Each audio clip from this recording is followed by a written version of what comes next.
This chapter is about UV editing and unwrapping. UV unwrapping is basically the process of unfolding an object to a flat surface so that we can paint a texture onto it. I'm going to use this cube as an example. We're going to UV unwrap this cube using something called seams, which is just a way of telling Blender where to cut the object so that it can be unwrapped. Because this cube is a solid object, it can't really be unfolded unless we create seams to unfold it at. And before unwrapping anything, just take a second to visualize the best way to unfold it. For this cube, I'm going to look at it like it's a cardboard box and create some flaps for it. So in edit mode, let's start adding some seams. To add a seam, we select an edge and press Ctrl and E for the edge menu and select Mark Seam. This marks that edge as red to indicate that it's a seam. To clear that seam, select that edge, press Ctrl and E again, and this time choose Clear Seam. And that erased the red line, so it's no longer a seam. So to make things easier, since we're working with edges, let's enable edge selection in Blender in the header of the 3D view, right here. That way we can select edges instead of vertices. Now let's create the flaps to unfold this on the left and right side of the cube. So select the three edges on the left side of the cube here, press Ctrl and E, and mark them as a seam. Now they all turn red, and you can kind of start to visualize how that flap is going to unfold from the cube. And let's rotate the view and do the same thing to the right side of the cube.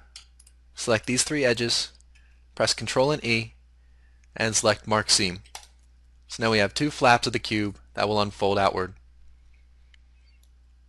Now we have two flaps that open up, but the middle of the cube has no seams. It's continuous. So it's going to be impossible for that to unfold unless we add one more seam.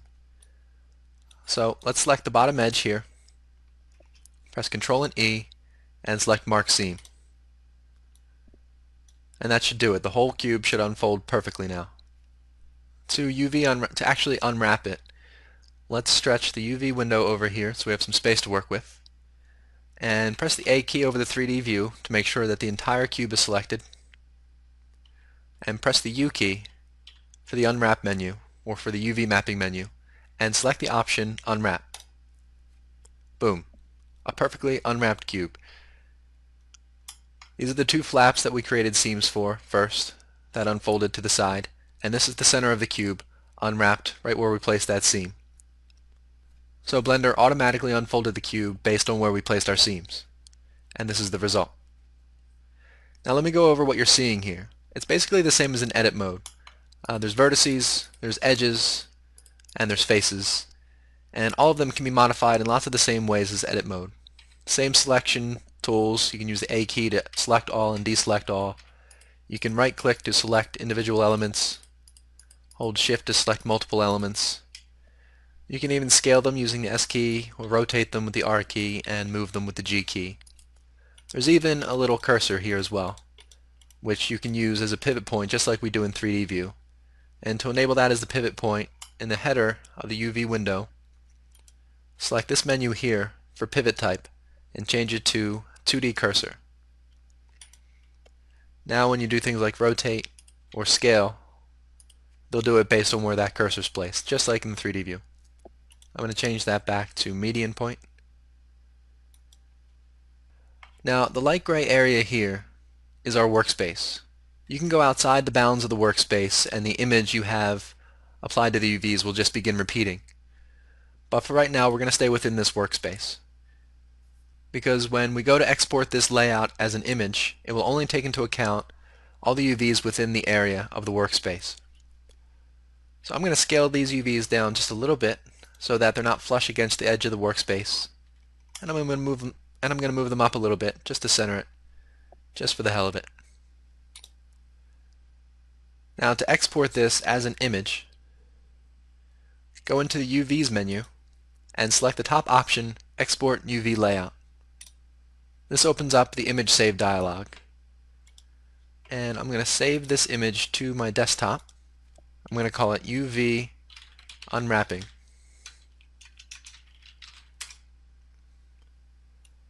And if you scroll down the left side toolbar, you'll have some options at the bottom in the Export UV Layout panel.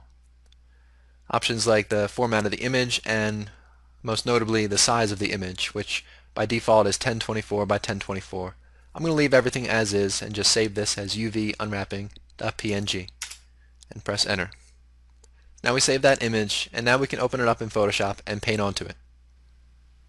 Now here's the image loaded into Photoshop. You can see the wireframe of the cube ready to be painted on.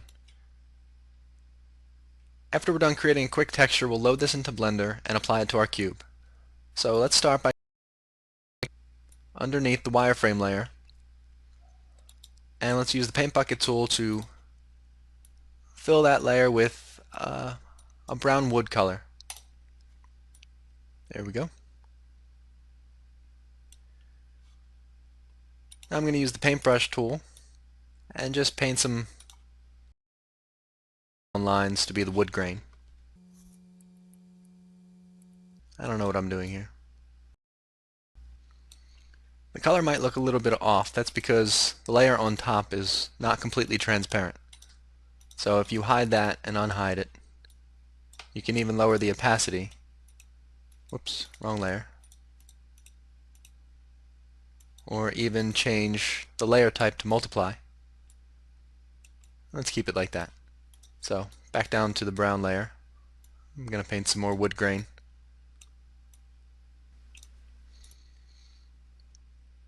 Now just to help visualize how this is applied to the cube, I'm going to paint some numbers on it. We have flap 1 there, 2, 3, 4, 5, and 6. Alright, it's a terrible texture.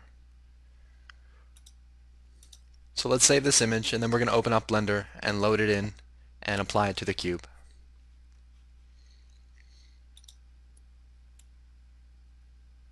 Before you save it, make sure that you hide the layer with the wireframe so that that doesn't show up in the texture.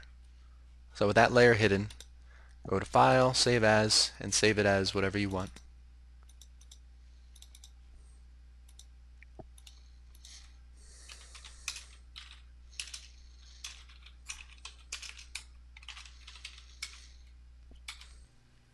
Now with Blender open back up, make sure all of the cube is selected and then load in the texture we just created. When we load in the image, it will be applied to all the UVs in the image window. That's why we need to make sure that the entire cube is selected first. So let's load in that image by going into the Image menu and selecting Open Image. And then load in the texture we just created.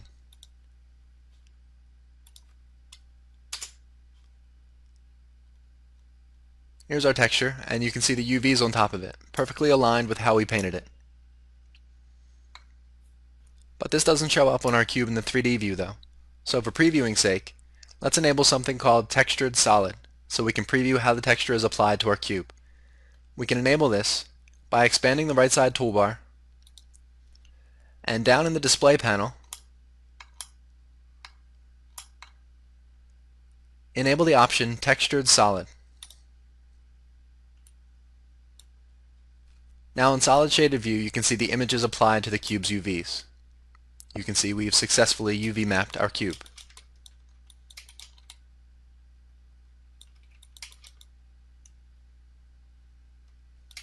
Now let's see how it looks in a render. Press F12 to render the scene. Nothing shows up. That's because we didn't add a material or a texture to the cube yet, so let's do that. With the cube selected, go to the Materials buttons and add a new material. Now go to the Textures buttons and add a new texture. Change the texture type from clouds to image or movie. And under the image options, select the drop-down menu and select the texture we created. Now, that should do it, right? So let's press F12 again and see what we got. Well, I see the texture, but it's not exactly applied the way that we want it to be. That's because we forgot to tell the texture to be applied based on UV coordinates. So press escape to get rid of that render and go down to the mapping options in the textures. Change coordinates from generated to UV. That will make the image apply to the cube based on the UV coordinates that we created. So now let's try to press F12 again, and we got exactly what we wanted. The image is now applied based on the UV coordinates. Perfect. Lighting sucked, but you can see that the texture is applied to it exactly how we want it to be. Now let's enable GLSL for better previewing. Textured Solid gives us an idea of the image and how it's applied to the cube, but GLSL will give us a preview of the final render result. We can enable that under the same display options on the right side toolbar. So under the display panel, under the shading options, change from multi-texture to GLSL. Now when you press Alt and Z for textured view, you'll get a better idea of the final render result. And you can even move the lights around so that the render result will be better. I duplicated the light there to light the other side of the cube. And press numpad 0 to go into camera view. So that's how it should look like when we render it. Let's see if it's the same thing. And it is. So GLSL gives you a better preview of the final render result, but it is a little bit more taxing to the system. Textured Solid works faster because it just gives you a preview in solid shaded view. GLSL, however, takes into account all the lights in the scene and calculates all the materials, lighting, and textures. But it does give you a better result. It does give you a better preview of the final result. So that's UV unwrapping. There are some other options for UV unwrapping as well, and I'm going to show you a couple of them real quick before we move on to unwrapping something more complex. So what I just showed you was Blender's auto unwrap at the top of the UV mapping list. Let me show you something different by selecting the entire cube, pressing the U key again for the UV mapping menu, and select Project from View instead. That will take the cube exactly as it is in the view you're in, and it will just project it onto the image exactly as you see it. And if you press U again and select Project from View Bounds, it will basically do the same thing, but it will stretch it to the bounds of the workspace.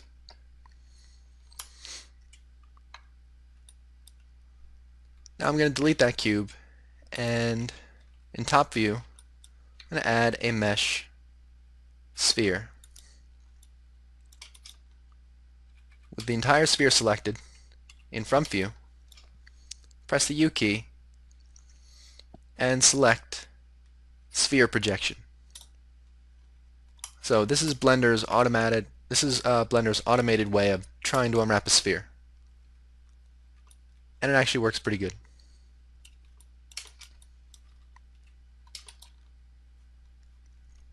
I'm going to delete that, and in top view add a mesh cylinder. With all of that selected in front view, press the U key and select Cylinder Projection. So you'll see Blender tries to unwrap the cylinder as best as it can, based on the view you're in. If we try to unwrap that cylinder from top view, it's going to give us something a little strange. So all these UV projections are based on the view that you're in. And all these UV unwrapping options do different things that you'll learn as you progress in learning Blender. But those are the basic ones. And also Reset is another basic UV unwrap option, which basically takes every single face and resets it to a square that extends to the bounds of the workspace. I don't know what these circles are. Oh, they're the top and bottom cap of the cylinder. So yeah, Reset just takes all of the faces and stretches each one of those faces to the bounds of the workspace.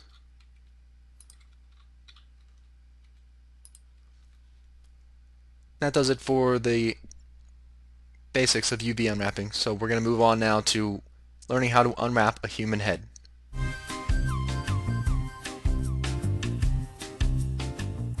Now let's open up a human head to work with something more complex. So from the Blends folder, in the Projects folder, open up the blend file UV head. Now let's look at the head for a minute and determine the best way to unwrap it without distorting the UVs too much. I think the best place to add seams would be at the top of the head, stretching down to the back of the neck, since that area will most likely be covered by hair or a hat. So let's add a seam from the top of the forehead to the base of the back of the neck. Go into edit mode and hold Alt and right click to select that edge loop in the middle of the head. But we selected some vertices we don't want to have.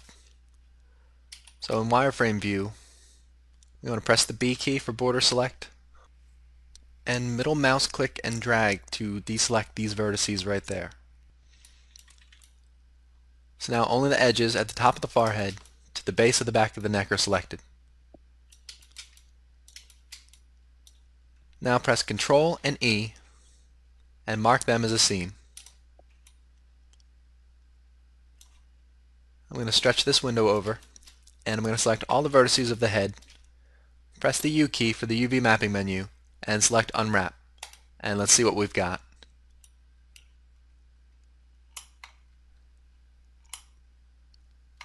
And that actually doesn't look too bad. But I want to know how good of an unwrap that was and how many of the faces ended up being stretched. So let's enable an option that can help us visualize UV stretching. We can expand the left side toolbar of the UV window by pressing the N key. And under the UV's options, enable the option Stretch. And you'll see lots of blue colors appear. So I'm going to minimize that toolbar. And note that all of the darker blue areas are areas where there is little to no stretching.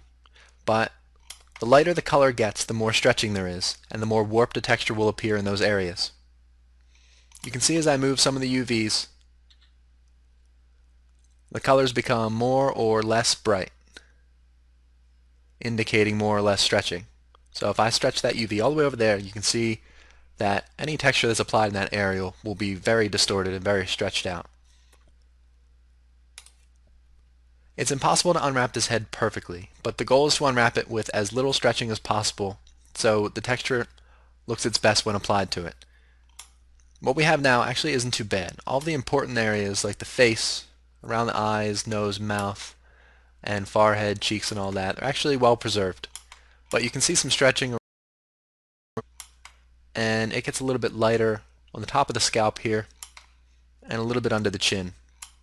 But everything else is actually not too bad at all. To better visualize the stretching, let's create a new image with a grid on it to be our test texture. So with all of the heads still selected, in the image menu, select New Image. This will create a new image for us, and we have some options here. I'm going to leave everything the same, but I'm going to change the generated type from blank to UV grid. And then click OK. You'll see it creates a UV grid for us with all of these different squares. And we can visualize stretching by actually looking in the 3D view on the head model to see where the squares are being distorted into rectangles or other shapes, depending on how well the UV unwrap was. And to preview the texture on the head, make sure that Textured Solid is enabled in 3D view, like we had done earlier with the cube. And you can enable that by going to the right side toolbar of the 3D view, scrolling down to the display options, and enabling Textured Solid. And now we can see the grid image applied to the head, and you can see areas of stretching better so we know which areas we have to fix.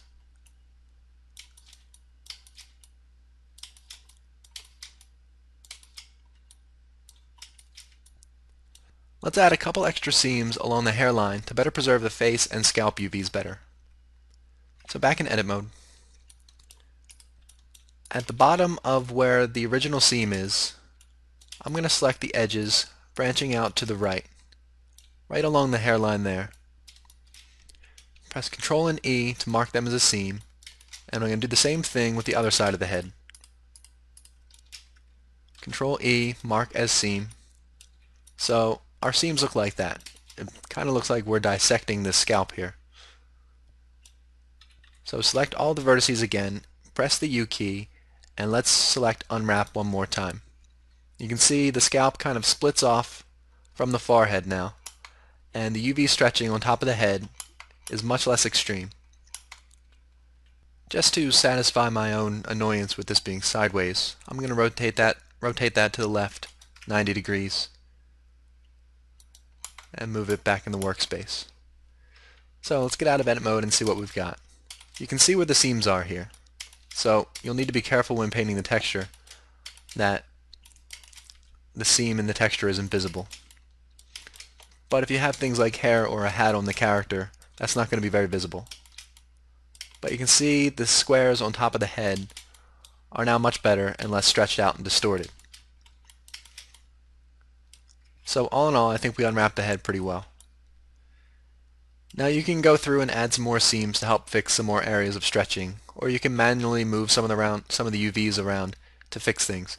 And once you're happy with what you've got, you can export this UV layout from the UVs menu, just like we did before with the cube. And that does it for the basics of UV mapping.